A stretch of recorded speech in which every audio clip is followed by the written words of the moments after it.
الہدایہ یہ فقہ حنفی کی معتبر ترین کتاب ہے.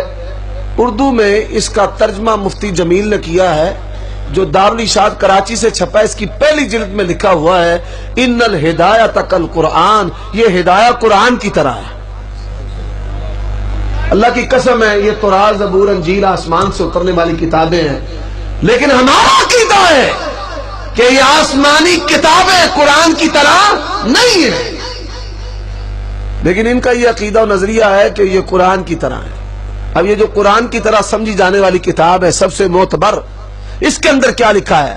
من قتل مسلما او زنا بمسلمۃ او سب النبی علیہ السلام لم ينتقض عہدہ، کوئی ذمہ اللہ کے نبی کو گالیاں دے اس کا عہد نہیں ٹوٹے گا، اسے کچھ نہیں کہا جائے گا. ایمانداری سے بتاؤ اپنا بیگانہ ہو، گستاخ رسول کی سزا سر تن سے جدا. یہ حوالے ان کے اندر ہمت نہیں، جرأت نہیں کہ یہ سن سکے. کیا سکھایا گیا ہے؟ بس زبان کھول کر بولو. اب ان رکوع کے اندر کئی رکوع میں تو گالیاں دی گئی ہیں، ننگی اور صحیح گالیاں دی گئی ہیں، اور ساتھ یہ لکھا ہوا ہے کہ اسٹیج سیکرٹری نے جیب میں رکے ڈال لیے ہیں، جرأت ہے تو بیان کرو. ماں بہنوں کی گالیاں لکھنا علماء دین کو یہ کون سی اسلام کی خدمت ہے؟ جب ہم نے ہدایہ کا یہ حوالہ ان کے سامنے رکھا، کہتے ہیں ہماری اور بھی بڑی کتابیں. کون سی کتابیں ہیں تمہاری؟ کہتے ہیں فتاوی عالمگیری، 200 بڑے علماء نے اس کو جمع کیا ہے، حکومت کا خزانہ لگا ہے. ہم نے کہا ٹھیک ہے اور فتاوی عالمگیری کو کھول لیتے ہیں، اس کے اندر کیا لکھا ہوا ہے. فتاوی عالمگیری آؤ سنو، نوٹ کرو، کوئی مائی کلار جواب دے. فتاوی عالمگیر تیری کتاب کے اندر لکھا ہے کہ قرآن مجید پر پاؤں رکھنے والا کافر نہیں ہے. کتاب تیری ہے. کہتے ہیں بے ادبی کی نیت کے بغیر اگر قرآن پر پاؤں رکھے تو لا یکفر، کافر نہیں ہوگا. آپ نے اس حوالے پر استغفر اللہ کہہ دیا ہے. آپ یہ سن کر حیران ہوں گے، الرد المختار علی الدر المختار، پہلی جلد، اس کے اندر یہ بات لکھی ہوئی ہے کہ قرآن مجید سورۃ فاتحہ کو پیشاب کے ساتھ لکھنا بھی جائز ہے. یہ کہتے ہیں جی فقہ حنفی یہ فقہ اسلامی ہے. ہم کہتے ہیں کہ اس فقہ حنفی اسلام کے ساتھ دور کا بھی تعلق نہیں ہے. اسلام کے سامنے روڑی کا کردار ادا کرنے والی اگر کوئی فقہ ہے تو فقہ حنفی. ہم نے کہا کوئی اور کتاب ہے، نام لو، اور لو نام. قدوری ہے جی، تمہاری قدوری. کہتے ہیں جی پہلی لکھی جانے والی کتاب ہے، کتاب الحدود اٹھاؤ، اس کے اندر لکھا ہے کہ ان عورتوں کے ساتھ نکاح کرے، منہ کالا کرے جن کے ساتھ نکاح کرنا حلال نہیں ہے.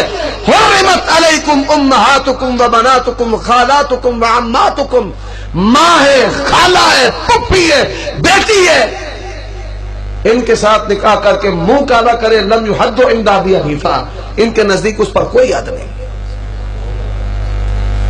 اور یہ کہتے ہیں لے نام صحابہ کا، کر چرچا عام صحابہ کا. اب آئیے یہ بات کیوں کہتے ہیں؟ اپنی خفت اور اپنی شرمندگی کو مٹانے کے لیے کہ پتہ چلے کہ ہم صحابہ سے بڑی محبت کرنے والے ہیں.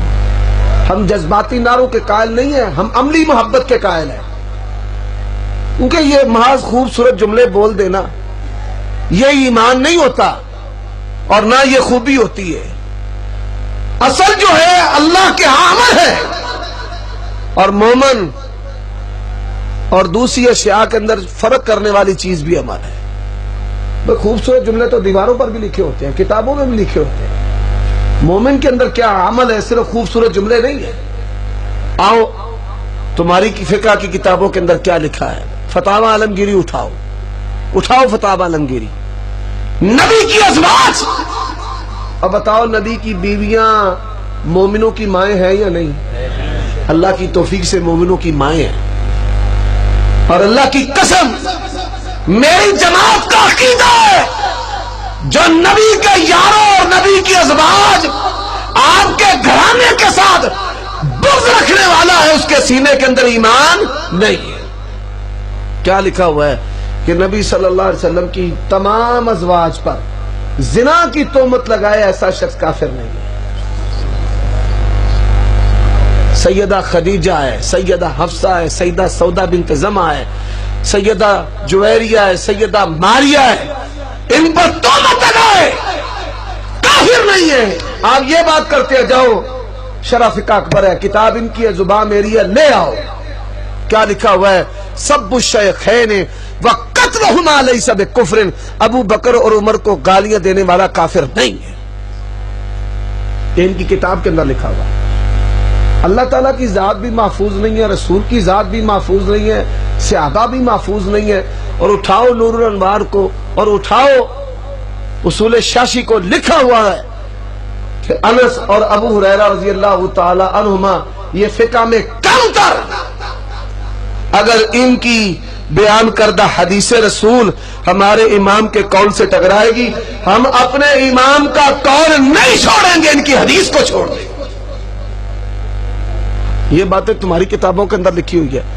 تو یہ فقہ جس کے اندر نہ اللہ کی عزت محفوظ ہے، نہ کتاب اللہ کی عزت محفوظ ہے، نہ رسول اللہ کی عزت محفوظ ہے، نہ نبی کی حدیث کی عزت محفوظ ہے، نہ صحابہ کی عزت محفوظ ہے، نہ نبی پاک کی ازواج کی عزت محفوظ ہے، بتائیے ایسی فقہ کو ماننا چاہیے یا اس کا انکار کرنا چاہیے؟